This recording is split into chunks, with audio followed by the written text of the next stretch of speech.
Bon, alors, écoutez, on va démarrer. La salle s'est clairsemée, manifestement, mais comme on dit, c'est les meilleurs qui restent. Hein. Voilà. Donc, notre sujet, c'est le dernier kilomètre, casse-tête multimodal. Alors, on peut se poser la question, c'est-à-dire pourquoi dans la transition maritime et portuaire, on parle du dernier kilomètre, déjà. Eh bien, tout simplement parce que, en tant que chargeur, je ne suis pas le seul, mais je me suis toujours battu pour que les transporteurs considèrent le transport comme un ensemble complet, du porte à porte. Or, il n'y a pas de compagnie maritime ici, donc je peux baver dessus. Les compagnies maritimes, elles ont un tort, c'est qu'elles regardent la marchandise, quand c'est l'import, jusque quand elle descend sur le quai. Après, ce qui se passe, c'est plus leur problème. Or, le problème du chargeur, c'est bien d'aller jusqu'à son point terminal. Hein. Alors, c'est vrai que ce n'est pas toujours sur le dernier kilomètre que ça se passe, puisque du quai, on va très souvent dans un entrepôt, dans un magasin, ce qu'on veut, et de là, on va faire le dernier kilomètre. Mais, ceci dit, la problématique du dernier kilomètre, elle est intéressante, entre autres pour ces questions-là. Et donc, avec Thibaut Mourat, on a le spécialiste de la spécialité, puisqu'il est alors DG, c'est directeur général ou délégué général ou comment ? Secrétaire général, voilà, du cercle du dernier kilomètre. Donc s'il y en a un qui peut nous parler de la chose, c'est lui. Voilà. Hein. Donc alors parce que les autres, ben, ils se sont fait porter pâle.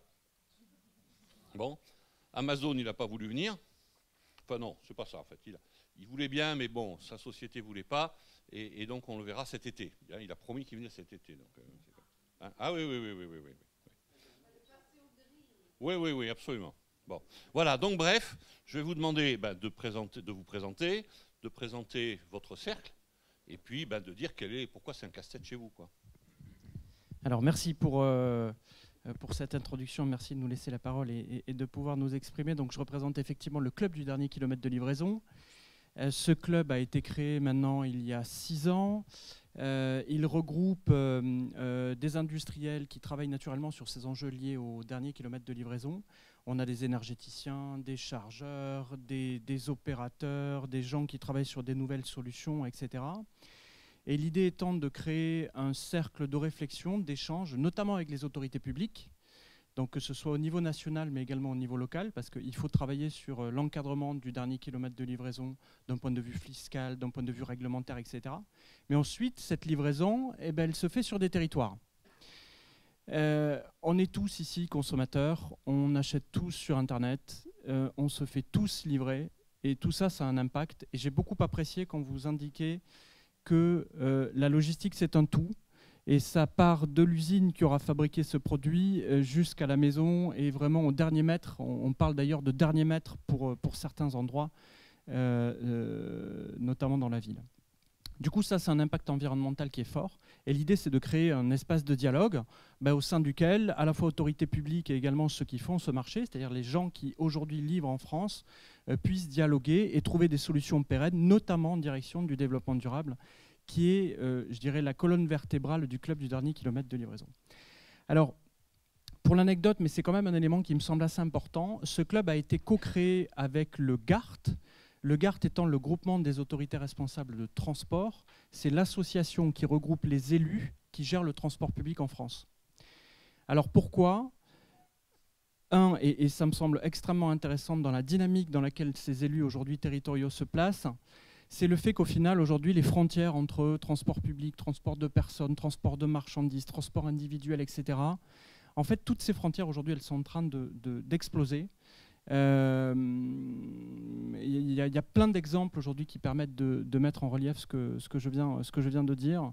Aujourd'hui, il y a des gens qui font du transport public qui se posent la question de savoir si, par exemple, la nuit, quand on n'utilise pas le transport public, on ne pourrait pas faire du transport de marchandises. Et une fois que j'ai dit ça, on voit bien qu'il y a des frontières qui sont en train de bouger. Et ça me semble intéressant de le noter. Alors vraiment, on se concentre sur ces enjeux liés à la mobilité durable, je le disais. On fait des rencontres très régulières entre élus nationaux, territoriaux et les membres que l'on a au sein du club. La dernière, je vous la donne en mille, c'est avec le président de l'APVF, donc c'est l'association des petites villes de France. Et en fait, c'est des problématiques qui naturellement peuvent être spécifiques. On peut être sur des territoires un peu reculés, un peu difficiles d'accès.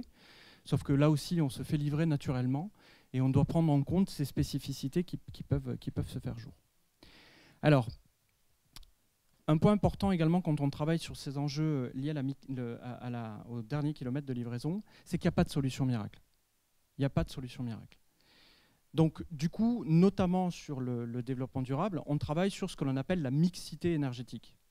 L'idée étant de se dire, c'est peut-être pas le véhicule hydrogène la meilleure des solutions, mais c'est sans doute aussi une solution. Et du coup, il y a aussi le véhicule gaz naturel, on en parlait encore ce matin, il y a le bio-GNV, il y a le bio-GPL, il y a également l'éthanol. On a travaillé sur la validation d'un nouveau carburant en France qui s'appelle le ED95, fait à partir de résidus viniques. Bref, on voit bien qu'il y a tout un tas de solutions énergétiques, de solutions techniques, à même de réduire l'impact environnemental de nos livraisons au quotidien. Ça, c'est un élément qu'on estime comme étant très important.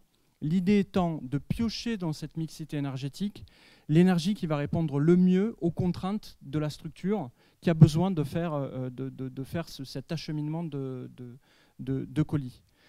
Donc là-dedans, il y a plein d'éléments qui doivent rentrer en jeu. Il y a des éléments liés au coût, naturellement. Voilà, tout ça a un coût, cette transition énergétique a un coût. Donc, quelles sont les possibilités aujourd'hui de ces structures? Qu'est-ce qui est accepté et acceptable par le consommateur? Mais il y a des enjeux liés, bien évidemment, aux contraintes très techniques, pour le coup, de ces sujets, de ces véhicules. Un véhicule électrique, on comprend bien avec un VUL que potentiellement, il fera moins de kilomètres qu'un véhicule thermique. Donc ça conditionne potentiellement aussi du coup, ces usages, ces véhicules, etc. Et finalement, quand on fait ça, quelque part, on segmente un peu un marché. C'est-à-dire qu'on commence à se dire, le véhicule électrique, ça sera plutôt adapté pour tel et tel usage. Pareil pour l'hydrogène, et pareil pour le véhicule D95 ou à l'éthanol, etc., etc., etc. Et ce qu'il y a d'intéressant, c'est ce que je disais tout à l'heure, c'est qu'on sent bien qu'il y a des frontières aujourd'hui qui sont en train de bouger de partout. Ce qu'il y a d'intéressant quand on travaille sur des projets territoriaux, c'est que la livraison, ce n'est pas un truc qui vit tout seul dans son coin, elle évolue dans un contexte qui est plus large et plus global. On peut s'apercevoir par exemple qu'il y a certains territoires qui travaillent sur du stockage d'énergie au travers de l'hydrogène et on pourrait utiliser cet hydrogène pour faire de la livraison. Mais du coup, ça veut dire que déjà, je suis en train de briser ces frontières et qu'il y a des chargeurs qui vont devoir discuter avec les autorités locales pour voir quels sont les atouts du territoire d'un point de vue énergétique pour se dire, on a peut-être des choses hyper intéressantes à faire ensemble. Donc c'est tout ce sur quoi on travaille et qui nous semble important. Alors, c'est quoi les derniers enjeux et les derniers sujets sur le front du dernier kilomètre de livraison? Qu'est-ce qu'il y a actuellement dans les tuyaux, notamment côté gouvernement, côté cabinet ministériel? Alors, hormis le coronavirus qui inquiète beaucoup le secrétariat au transport, spécifiquement sur le dernier kilomètre de livraison, il y a des enjeux liés au comportement, par exemple, qui aujourd'hui questionnent la puissance publique au niveau national. Vouloir avoir un produit dans l'heure, ça a une répercussion environnementale qui est réelle. Et du coup, les comportements des consommateurs en matière d'achat et de e-commerce sont naturellement émetteurs de gaz à effet de serre et ont une implication qui naturellement est à prendre en compte. Ça, c'est un sujet qui préoccupe beaucoup la puissance publique. Il y a déjà des initiatives qui ont été un tant soit peu portées au niveau national, mais à un moment donné, il y a la volonté de se dire il faudrait peut-être massifier plus les transports. Et le problème, c'est que si on fait au plus pressé et au plus rapide, la massification est peut-être quand même un peu plus difficile. Elle est un peu plus complexe. Donc il y a des enjeux liés à cela, bien évidemment, qui sont importants. Il y a un autre enjeu, et on l'a tous vécu, c'est le packaging de ce que l'on reçoit. Il nous est tous arrivé de recevoir un tout petit produit à l'intérieur d'un carton qui est gros. Ça a une incidence, c'est que bien évidemment, quand vous chargez un véhicule avec un carton gros dans lequel il y a un petit produit, je n'ai pas besoin de vous faire de dessin, on sent bien quand même que la puissance publique sur le sujet, il y a une problématique qu'il va falloir que l'on traite.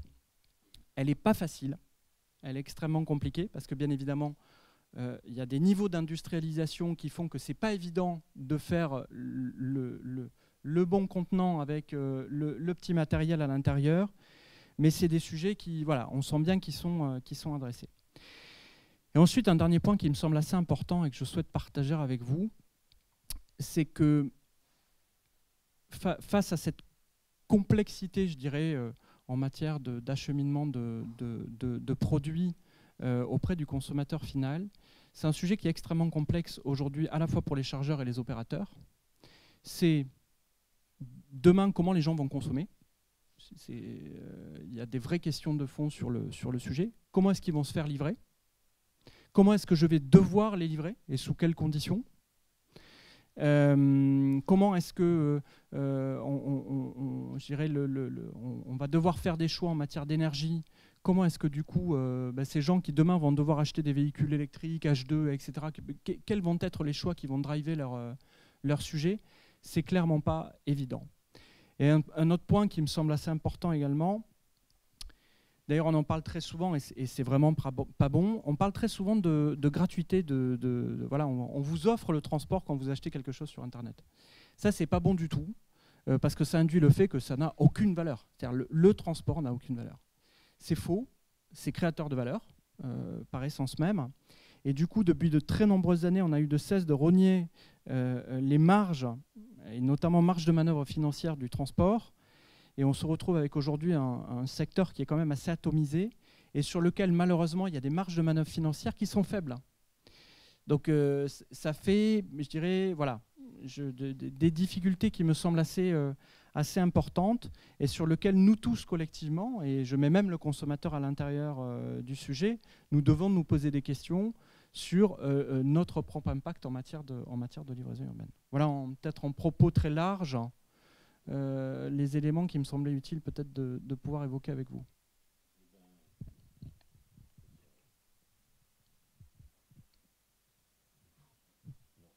Ça va marcher.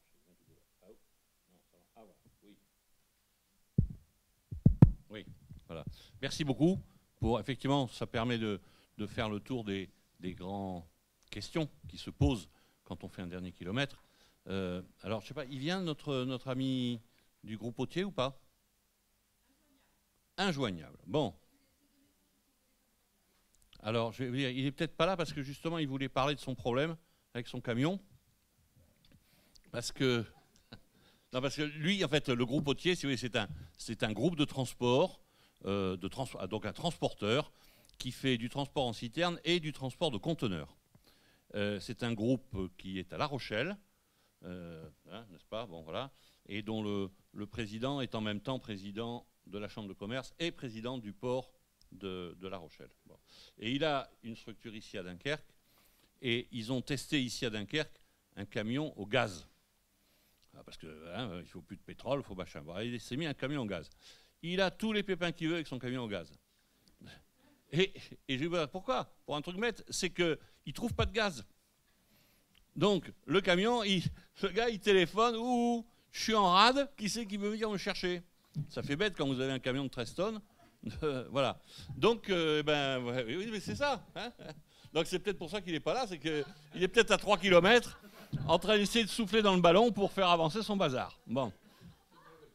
Mais ça vous fait rire, n'empêche que, du coup, il est en train d'abandonner son camion au gaz. Voilà. Et il revient au pétrole. Bon, c'est comme ça. Hein, voilà. Donc, on tombe sur des questions de cet ordre-là. Hein. Et puis, je vois, l'autre jour, j'ai assisté à une réunion politique du maire de Bordeaux actuel, qui sera probablement le futur maire de Bordeaux également, et il faisait une présentation sur ce qu'il allait faire sur le fleuve.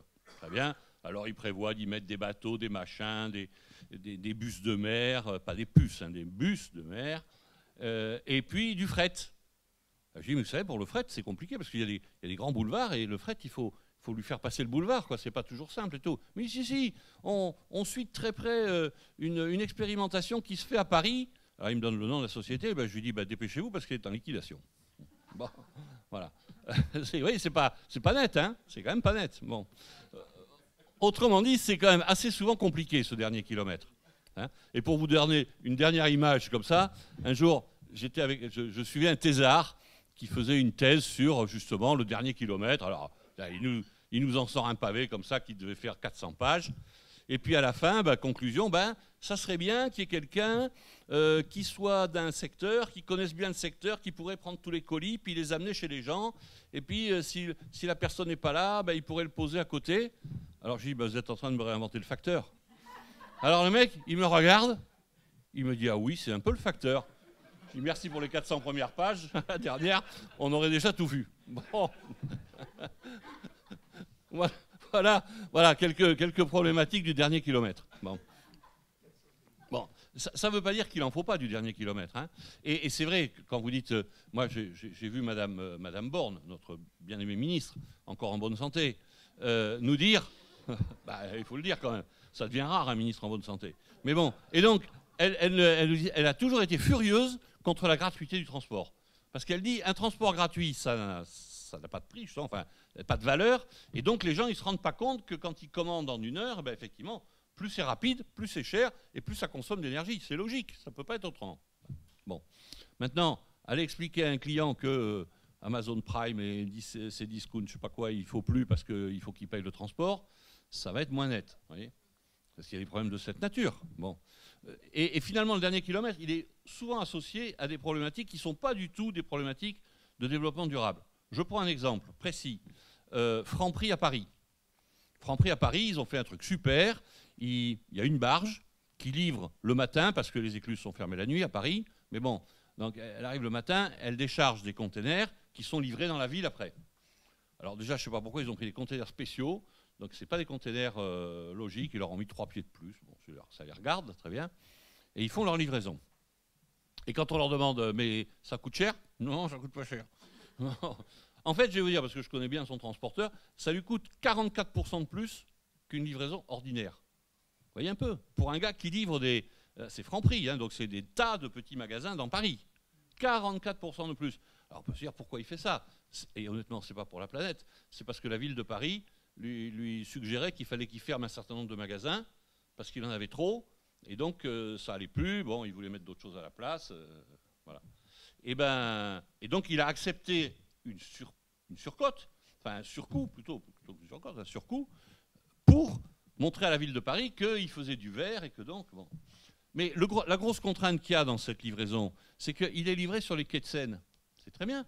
Sauf que les quais de Seine, tous les soirs, il doit les rendre au public. Donc ça veut dire que tous les soirs, le chantier, il doit être vidé complètement, de telle façon que les gens puissent passer de nouveau. Alors c'est très bien, enfin, pourquoi pas, moi mais ça complique quand même sérieusement les choses. On a regardé aussi par exemple les trams. Vous voyez, utiliser le tram en se disant le tram finalement il pourrait livrer le fret. C'est pas idiot. Alors s'il fait dans la journée, il faut que le chargement et le déchargement se fasse à la vitesse où un tram embarque et débarque des passagers. Donc il faut quand même aller très vite, vous voyez, pour le faire. Bon. En plus, on ne peut pas mettre les paquets aux mêmes endroits où le tram débarque les passagers. Donc il faut des rames de tram qui aillent à la même vitesse que les rames de passagers, mais qui soient capables de décharger en 1 minute 30 maximum 20 tonnes de colis. L'aérien, ils savent faire. Hein. Donc on pourrait amener ça au tram. Mais bon. Alors il y en a qui disent, il n'y a qu'à livrer la nuit. Ah ouais, sauf que la nuit, c'est le moment où on répare les rails.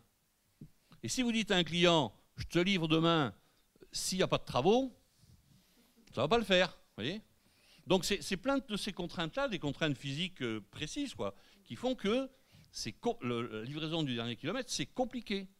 C'est compliqué. Alors vous parliez effectivement des petits paquets pour livrer. Il y en a un qui réussit bien ça, depuis pas très longtemps, parce que ça fait 1 an qu'il a démarré, et puis c'est Discount. Il a une machine, quand il fait son paquet, sa commande pour un client, la commande, elle passe dans un tunnel où elle est scannée complètement, qui détermine la dimension minimale du colis et qui sort après, qui lui fait un paquet qui est pile poil à la taille du colis. Ça, c'est pas mal. Bon, le problème, c'est qu'il a mis un brevet là-dessus et que les autres n'ont pas le droit de l'utiliser. Mais bon, ça peut se comprendre, hein, commercialement. Attendez, je ne crache pas dessus. Mais il gagne quand même avec ça. Effectivement, ça lui fait un remplissage possible de 30% de plus. C'est pas mal, vous voyez. Alors déjà, il faut avoir des gros flux, quand même, parce que c'est bien de gagner 30%. Mais si c'est pour 30% de plus de vide, ça ne sert à rien, on est d'accord. Hein. Bon. Et puis, il y a une deuxième chose, c'est qu'il faut quand même protéger le colis, parce que je ne sais pas si vous avez vu comment sont gérés les colis qui sont livrés comme ça chez les clients en dernier kilomètre. Hein. on appelle ça pudiquement du tri par gravité. Tri par gravité, ça veut dire que le truc, ça tourne sur une énorme roue, vous voyez, où il y a des petits paniers, et puis quand le petit panier arrive devant la bonne adresse, paf, le panier il tombe, et le colis il tombe. Vous voyez. Et donc, si vous voulez que le colis soit en bon état chez le client, ben, il faut quand même un emballage qui tienne le coup. C'est bête et méchant, hein, mais c'est comme ça. Bon. D'ailleurs, je vous incite à regarder de près la prochaine fois que vous mangez un yaourt, de regarder le yaourt avec un œil logistique et un peu d'amour. Et vous verrez la complexité technologique d'un pot de yaourt. Hein? Pourquoi? Ben, il faut que ça soit étanche, il faut que ça soit ouvert facilement, il faut que je puisse lui mettre sur la tronche 8-10 autres couches de yaourt sans qu'il s'écrase. Bon. Il faut que quand on fait la sérigraphie dessus, on puisse faire tourner le pot. Enfin, c'est plein de contraintes. Voyez. Et alors, dernier point, je ne sais pas si vous y avez pensé, mais ça n'a rien à voir avec le transport, mais on s'en fout. Les yaourts avec morceaux de fruits. Et c'est sévère ça. Parce que quand vous transportez un yaourt avec des morceaux de fruits, ben, forcément, le morceau de fruit il a tendance à tomber au fond. Et vous, ce que vous voulez, c'est que quand vous ouvrez le yaourt, oh, il y a un morceau de fruit. Eh bien, il faut que la texture du yaourt ait exactement la même densité que le fruit. Ah, voilà. Bon. Ben, ça, c'est de la logistique. Voilà. Vous voyez. Donc, la livraison du dernier kilomètre, c'est pas si simple que ça. Il y a beaucoup de technologie qui va avec. Alors, l'autre solution, évidemment, c'est de dire, oh ben, on va organiser, il va y avoir un livreur local, et puis, tous les gens qui ont des paquets, ils vont être obligés de donner à ce livreur local. Attendez, on revient au Gosplan soviétique. Hein. C'est-à-dire qu'un jour, on aura le camion, l'autre jour, on aura la courroie du moteur, et la troisième fois, on aura le chauffeur. Mais il faut le voir comme ça. Donc, ça ne peut pas se faire comme ça. Ça doit se faire sur la base de la volonté de gens de coopérer. Et ça, c'est compliqué. Pourquoi? Parce que quand vous arrivez chez quelqu'un, si vous attendez un chronopost, quelquefois, vous pouvez attendre longtemps, mais bon, si vous attendez un chronopost, vous voulez voir un chauffeur chronopost. Si vous attendez un UPS, vous voulez voir un camion UPS. Vous voyez, c'est aussi bête que ça. Et donc, rien que pour mettre les gens en coopération dans cette affaire, honnêtement, c'est pas simple. Honnêtement, c'est pas simple. Voilà. Bon. Donc voilà, ça fait déjà avec un certain nombre d'éléments à chercher. Alors après, il y a l'autonomie. C'est un autre sujet. Hein, la livraison par drone. Alors, au 11e étage sans ascenseur, la livraison par drone, je ne vous dis pas. Ça va être compliqué quand même pour le drone. Hein. Vous voyez? Bon. Donc aujourd'hui, on en fait des livraisons par drone. On en fait, alors d'abord, enfin oui, on en fait, mais on en fait par exemple pour livrer des poches de sang dans des hôpitaux, dans des pays où il y a de l'espace. Parce que là, on peut partir très vite d'un centre spécialisé et avec un drone aller livrer. Mais honnêtement, livrer en ville, et quand vous verrez passer 3 drones au-dessus de vous sur la route, vous avez intérêt à vous garer quand même, vous voyez? Parce que si le drone tombe, ça va faire mal. Alors, il y a d'autres zones, par exemple, je vois à Bordeaux, ils envisagent de livrer en faisant passer les drones sur le fleuve. C'est pas idiot. Sauf qu'il y a un point où il faut récupérer la marchandise et la livrer à son destinataire. Mais il y a beaucoup de choses qui passent sur les fleuves. Entre autres, il y a des ponts, il y a des câbles, bon, voilà. Bref, tout ça, ce sont des contraintes importantes qui font que le dernier kilomètre reste un élément cher, très technique, et sur lequel, comme il y a beaucoup de monde en général autour, eh bien, on ne peut pas se contenter de dire oh, bon, on va mettre un système autonome. Non, si on met un système autonome, il faut qu'il soit suffisamment fiable pour qu'on soit absolument sûr que quand il y a un gamin qui passe, une poussette qui arrive, etc., ben, le système autonome il soit capable de s'arrêter et de comprendre. Hein, avec la grande difficulté que vous connaissez, qui est de la voiture, le problème de la voiture autonome sur la route, bon. Et puis tout d'un coup, il y a un passant qui veut traverser, et soit vous faites le passant, soit vous faites le poteau. Et le logiciel, il choisit quoi? Vous avez coché la case, plutôt le poteau, ou plutôt... Oui, bon, bref, voilà, il y a plein d'éléments compliqués. Mais, encore une fois, on commence à avoir des solutions très intelligentes. Alors, par exemple, justement, les livraisons partagées, vous en avez parlé, hein, et ça, c'est vrai. Mais il y a aussi un problème de fiabilité. Si vous voulez. Autant, quand vous utilisez Uber, taxi, etc., à la limite, mais prendre des particuliers, c'est bien. mais on en revient à un système que moi j'ai connu quand j'étais jeune, ma bonne dame. Et c'était le système des bourses de fret. Vous voyez, alors vous avez le client, il met sur la bourse de là, c'était le Minitel à l'époque, hein, et il met sur le Minitel, il met j'ai 3 tonnes pour Dunkerque. Bon, très bien. Et puis il y a un gars qui arrive en disant je viens prendre vos 3 tonnes pour Dunkerque. Puis après il se barre avec les 3 tonnes, puis on ne le voit plus. Vous voyez, donc il y a des problèmes de fiabilité du système. Et on n'est pas très bon là-dessus. Donc il faut aussi une très bonne traçabilité.